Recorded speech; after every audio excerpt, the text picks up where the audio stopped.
এই দোকান এটা আওয়ামী লীগের ক্লাব ছিল বলে ওরা আমাকে অবহিত করে। কিন্তু আমরা এখানে শুরু থেকে দেখতেছি আশেপাশের দোকানদার সবাইকে বলছি যে এখানে এই লোকটা দোকানদারি করছে হার্ডওয়্যারের দোকান, এটা সবাই পরিচিত। এই অবস্থাটাকে সামনে রেখে আমাদের হার্ডওয়্যারের দোকানটাকে আমরা এই কিনে নিয়েছি। আমরা এখানে অফিস করব জামাতের। এরা বলছে যে জামাতের অফিস এখানে করা যাবে না, এইখান থেকে অন্য জায়গায় চলে যান। আমাকে কেন করা যাবে না? জামাত ইসলাম কি নিষিদ্ধ দল? জামাত ইসলাম গণতান্ত্রিক দল। জামাত ইসলাম নিয়মতান্ত্রিকভাবে আন্দোলন করে যাচ্ছে মানুষের অধিকার আদায় করার জন্য। কিন্তু এইখানে সবার অধিকার আছে, এখানে স্বাধীনতা সবার। হ্যাঁ, আমাকে বলে যে আপনার তো বাড়ি তেগুরিয়া, আপনি এখানে আসেন। আমি তো তেগুরিয়াই না, আমি হিসাবে আমি সব জায়গায় বিচরণ করতে পারি। আর সবচেয়ে বড় কথা হলো আমি বাংলাদেশি। বাংলাদেশে আমার বসবাস করার অধিকার আছে, বাংলাদেশে আমার রাজনৈতিক অধিকার আছে। তো এই অবস্থাকে সামনে রেখে সম্মানিত ভাইয়ের সাংবাদিকবৃন্দ আমাদেরকে বাধা প্রয়োগ করে মুহূর্তকে আরো বিশেষ করে তুলতে পারজোয়ার শাহী পোলাও ঘর, রাজকীয় স্বাদ এখন আপনার হাতের নাগালেই। এখন অফিসটা আপাতত বন্ধ আছে। তারপর আমি ওসি সাহেবকে ফোন দিয়ে আমি পুলিশ প্রশাসনকে জানাই, ওনারা ওনাদের টিম এনে আমাদের যে স্টাম্প করেছিলাম লোকের থেকে, যে মালিক থেকে স্টাম্প করে স্টাম্পটাকে আমরা ওসি সাহেবের কাছে আমরা পাঠাইছি। এবং এখানে যারা তদন্ত টিম আসছিল আমাদের এই ওনারাও এখান থেকে সব নিয়ে গেছে, স্টাম্প টিস্টাম্প সব ডকুমেন্টস নিয়ে গেছে। ওদেরকেও ডাকাইছিল যে তোমাদের কী আছে, ওদের কাছে কিছুই নেই, ওদের কাছে কিছুই ডকুমেন্টস দেখাইতে পারেনি। তাহলে এই অবস্থাটাকে সামনে রেখে ওরা আজকে আবার থানায় আবার টাইম দিয়েছে সন্ধ্যা 7টায়। ওখানে সন্ধ্যা 7টায় আমরা বসবো। আমরা ইনশাল্লাহ সবার অধিকার বাংলাদেশের অধিকার হলো যে এখন নিয়মতান্ত্রিকভাবে যদি আন্দোলন করতে যায় গণতান্ত্রিক পন্থায় সবাইকেও সমান অধিকার দিতে হবে। যে কোনো জায়গায় অফিস করতে পারবে, এটা কোনো বাধা দেওয়ার কারো এখতিয়ার নাই। এই এখতিয়ার যেহেতু নাই, তাহলে আমাদের গণতান্ত্রিক দাবি হিসাবে বাংলাদেশি হিসাবে আজকে আমরা এই অফিস বাংলাদেশ জামাত ইসলামের এই অফিস হিসাবে আমরা ব্যবহার করার জন্য আমরা আসছি।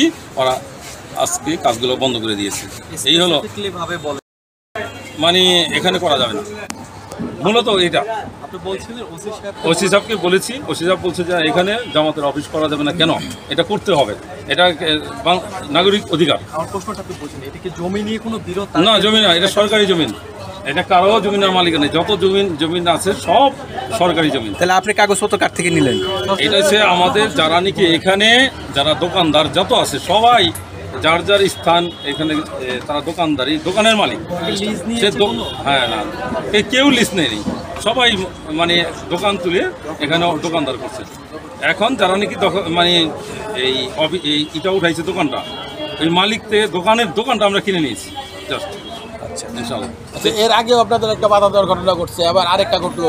এই বিষয়ে আপনাদের যে কেন্দ্রীয় পর্যায়ে কি কেন্দ্রীয় পর্যায়ে এরা ঊর্ধ্বতনের সাথে যোগাযোগ করেছে, ওইটা বাধা দিয়েছে। যারা বাধা দিয়েছিল আগেরটা কুন্ডা ইউনিয়নের নুর মিয়া নূর, সে বাধা দিয়েছে এবং সে আমাদেরকে বলছে যে আপনারা নির্দ্বিধায় অফিস করেন, আমাদের পক্ষ থেকে কোনো আর বাধা থাকবে না। তারা নিজেরাই খুলে দিয়েছে। প্রতিহিংসার রাজনীতি, একদমই প্রতিহিংসার রাজনীতি আমরা মনে করছি। এই অবস্থাটা পাভেল মোল্লার গ্রুপ, জুয়েল মোল্লা আসছিল, সেলিম মোল্লা আসছিল এবং কি আমাদের এখানে খোরশেদ জমিদারও আসছে। আইসা ওনারা বলছে যে ভাই আমরা থানার মধ্যে এটা সমাধান করব সন্ধ্যা 7টায়। তারা কি সরাসরি এসেছিল না? সরাসরি এসেছে। বাধাটা দিচ্ছে কি বলবে? জামাতের অফিস করতে দিবেন নাকি? ওদের কিছু লোকজন পাঠিয়েছে যে তারা যেটা অভিযোগ করলো যে এখানে প্রতিহিংসা রাজনীতি একটা প্রতিফলন করা হচ্ছে। আপনারা বা বিএনপিকে আসলে এরকম রাজনীতি করে কিনা? প্রশ্নে ওঠে না। কেন আমরা প্রতিহিংসা? গণতান্ত্রিক দেশ, গণতান্ত্রিক অধিকারের জন্য আমরা এই দীর্ঘদিন যাবৎ ফ্যাসিস্টের বিরুদ্ধে সংগ্রাম করে যাচ্ছি এবং আজ অবধি আমরা সংগ্রামেই আছি। এবং আমরা এই গণতান্ত্রিক অধিকার বাস্তবায়ন করার লক্ষ্যেই আমরা কাজ করে যাচ্ছি। সবার এদেশের সকল মানুষেরই অধিকার আছে সমান। এখানে কেউ পক্ষ বা বিপক্ষ বা কারো ঠকানো বা কারো জিতানোর কোনো অধিকার কারো রাখি না আমরা। এবং আমরা এইরকম কার্যক্রম আমরা করতেও চাই না, কেউ করেও না বা করতে দিব আমরা এরকম এটার পক্ষে না। সেক্ষেত্রে দলবল নিয়ে আপনাদের যেতে হলো কেন? আপনারা 40-50 জন একটা দল নিয়ে গেছেন না? দলবল কেউ নিয়ে যায় না।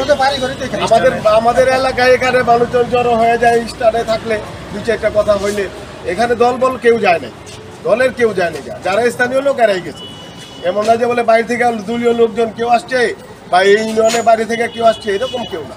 এরাই বাইরে থেকে আসছে, সর্বোপরি বরং এরা বাজারের বাইরে থেকে অভিযোগটা আসছে, কি লোকজন বলবেন? নিয়ে আসছে অনেক। যে অভিযোগ ওরা যায় একটা এটা পর্যায়ে দেখলাম ওনারা দলবল নিয়ে আসছে, ওনারা যে শাহিনুর সাহেব ওনারাও মনে হয় যে উনিও এখানে আসছেন। এখান থেকে আমাদের তো কেউ বাইরের কেউ আসে না, যেহেতু থানা এটা pending আছে। আপনি কি বলতে চাচ্ছেন? না, এটা পুরো অভিযোগই না, এটা হলো আসলে যদি বলে থাকে ভুল বলছে, মিথ্যা বলছে।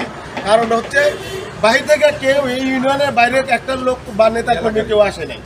স্থানীয় লোকজনই, এমনিই তো রোড বাজার সবসময় এখানে লোকজন থাকে, এই কেউ কথা বললেই 2-4 জন জড়ো হয়, এই তো বিষয়। এখান থেকে বাইরে থেকে কেউ আসে